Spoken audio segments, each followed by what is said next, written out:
Hello student, आज हम discuss करने वाले हैं basic of vector part 2 by Shweta Mehra.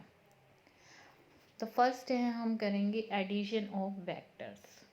ठीक है, ये क्या बोलता है, when two or more vector at a point simultaneously then the single vector produce the same effect as that all of the vector which are called the resultant.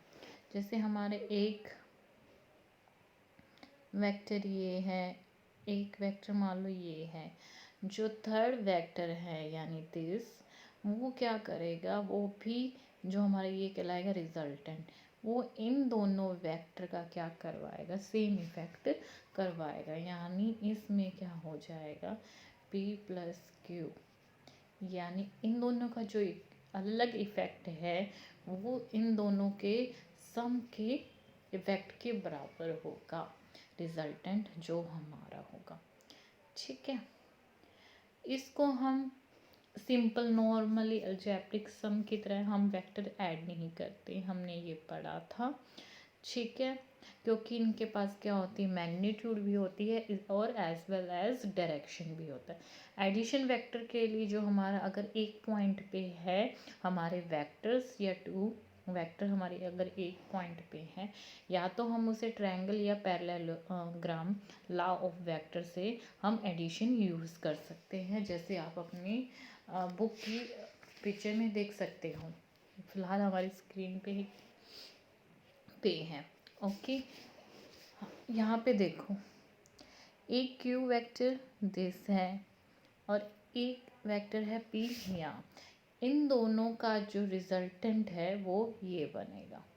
ठीक है, तो ये बन गया हमारा पैरेललोग्राम। ये पी इस पी के इक्वल है, ये क्यू इस क्यू के इक्वल है, और इसके बीच में जो रिजल्टेंट में जो एंगल बनता है वो थीटा, और ये पूरा एंगल बनेगा थीटा, ये बीटा एंगल बनेगा और ये बनेगा थीटा। ठीक है, यानी दो वेक्टर के बीच का एंगल क्या है, हमारे पास थीटा एंगल है। और इसमें हम कैसे रिप्रेजेंट करेंगे रिजल्टेंट वेक्टर को, कि R vector is equal to P vector plus में क्यू वेक्टर। ठीक है, और इसको हम कम्यूटेटिव प्रॉपर्टी के अकॉर्डिंग भी कर सकते हैं, यानी आर वेक्टर को हम ये क्यू वेक्टर प्लस में पी वेक्टर भी लिख सकते हैं। ठीक है, कम्यूटेटिव क्या होता है कि अगर हम इनकी पोजीशन चेंज भी कर दें तो भी वो सेम रिजल्ट देगी। ठीक है, पी और क्यू कितने एंगल पे है, 30 डिग्री पे।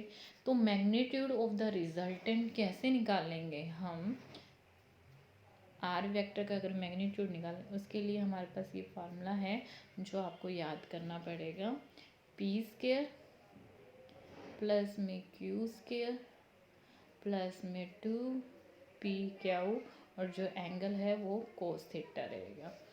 ठीक है, कोस थीटा क्यों, क्योंकि आपने देखा हमेशा ही पढ़ा है कि टू कंपोनेंट्स में डिवाइड होते हैं, कोस थीटा एक साइन थीटा, जो जिसके साथ एंगल बना होता है वो हमेशा क्या होता है, जो मतलब बेस के साथ एंगल होता है वो हमेशा कोस थीटा होता है, इसी वजह से। ठीक है, एंगल बीटा क्या है हमारे पास, ये वाला एंगल जो हमारा रिजल्टेंट के साथ बना है।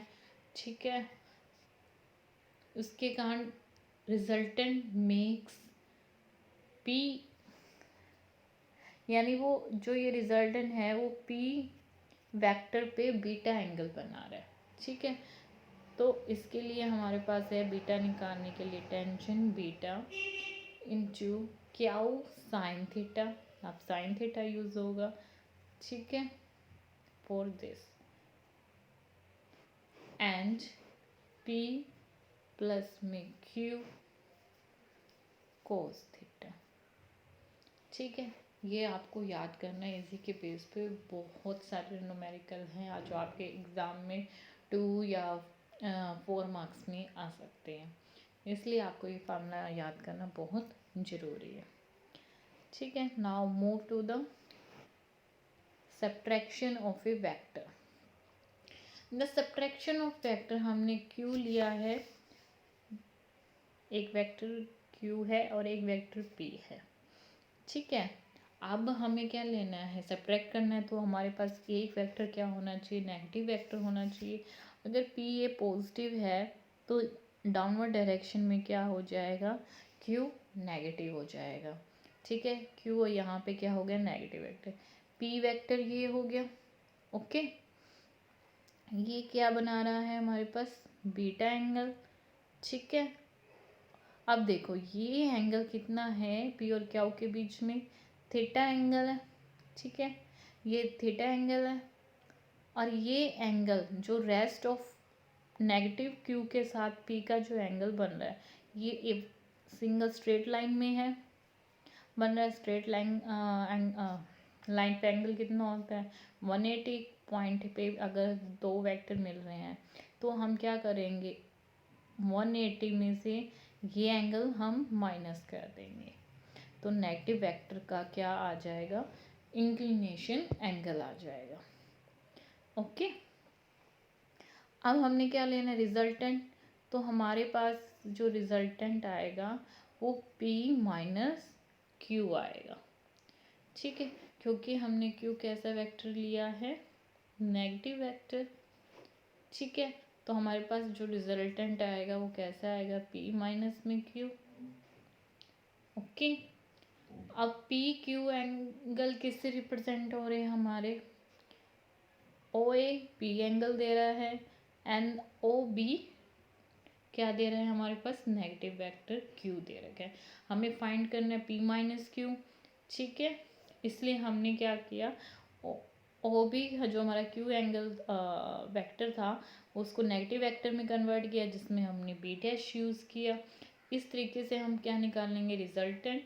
अब हम क्या निकाल लेंगे, magnitude of the P minus Q, जैसे उसमें निकाला था। ये भी फार्मूला आपको याद करना होगा। अब देखो P प्लस में Q सेम रहेगा, बस थोड़ा सा डिफरेंट है एडिशन से। देखो उसके अंदर इंक्लिनेशन एंगल पॉजिटिव वेक्टर के लिए ओनली क्या था, थीटा था। अब नेगेटिव वेक्टर के लिए हमारे पास एंगल क्या आ रहा है, 180 माइनस थीटा एंगल।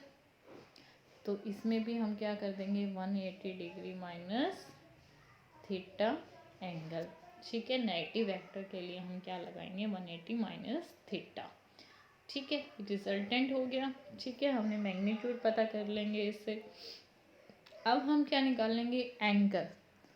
एंगल निकालेंगे हमारे P और माइनस क्यू के सॉरी P और रिजल्टेंट के बीच में कितना एंगल था, बीटा था, तो हमारा टेंजेंट बीटा बन जाएगा।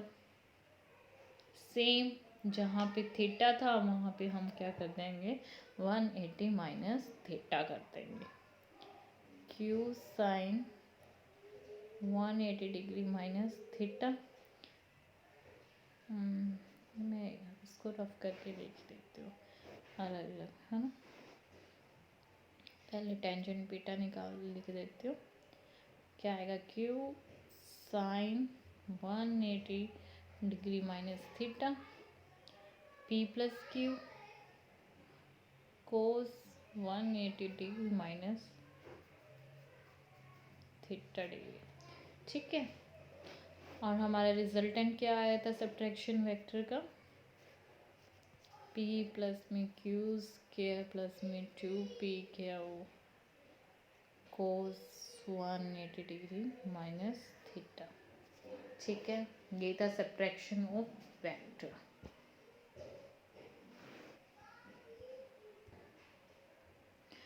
अब हम करेंगे properties of the vector addition. ठीक है, वेक्टर एडिशन क्या होना चाहिए, कॉम्यूटेटिव होना चाहिए, independent of order of addition for two vectors हमने पढ़ाई, ताकि हमारे पास लेट कर लेते हैं हमारे पास, ये हम फर्स्ट पॉइंट डिस्कस कर रहे हैं, लेट कर लेते हैं कि हमारे पास P and Q are two vectors है। ठीक है, तो हमने इन दोनों को कॉम्यूटेटिव प्रॉपर्टी शो करनी है। तो मान लो हमने क्या किया, P प्लस में Q, ये चाहिए हमें रिजल्टेंट। तो कॉम्यूटेटिव में क्या होता है, अगर इनका रिवर्स भी कर दे तो रिजल्ट क्या आना चाहिए, सेम आना चाहिए। फॉर एग्जाम्पल 7 प्लस में 3, 3 प्लस में 7, दोनों का वेक्टर का सम कितना हुआ 10, यानी left hand side equal to the right hand side. ठीक है, फर्स्ट प्रॉपर्टी क्या होगी हमारी, सेटिस्फाई होगी। ठीक है, ये हमारी फर्स्ट थी, which are based on the commutative property. ठीक है, अब हम नेक्स्ट प्रॉपर्टी डिस्कस करेंगे, विच आर,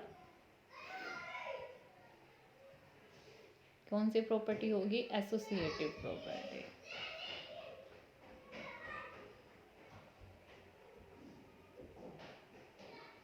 ठीक है, एसोसिएटिव प्रॉपर्टी हमारे,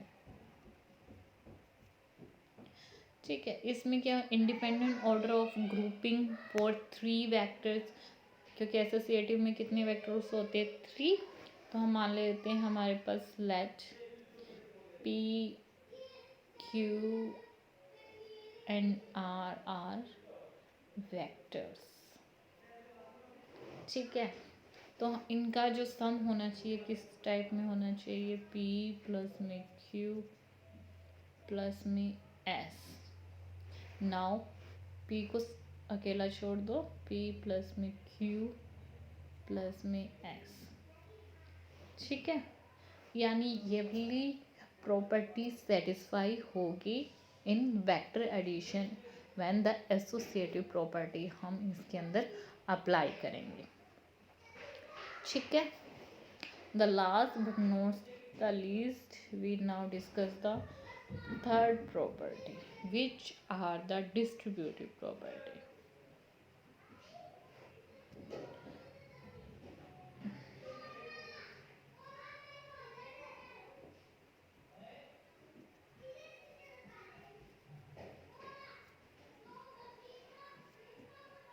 ठीक है, डिस्ट्रीब्यूटिव प्रॉपर्टी में क्या होगा, ये भी सेटिस्फाई होनी चाहिए कि जैसे हमने मल्टीप्लाई कर दिया पी प्लस क्यू वेक्टर को एम से, तो इनका जो रिज़ल्ट आएगा वो इक्वली डिस्ट्रीब्यूट होगा, एम के साथ पी भी और एम के साथ क्यू भी, इन दोनों को प्रोडक्ट करके जो ऐड आएगा वो इसके होना चाहिए, यानी हमेशा left hand side right hand side के इक्वल होनी चाहिए। तो these are the basic of the vector. So that's all about today. Thank you so much and be safe.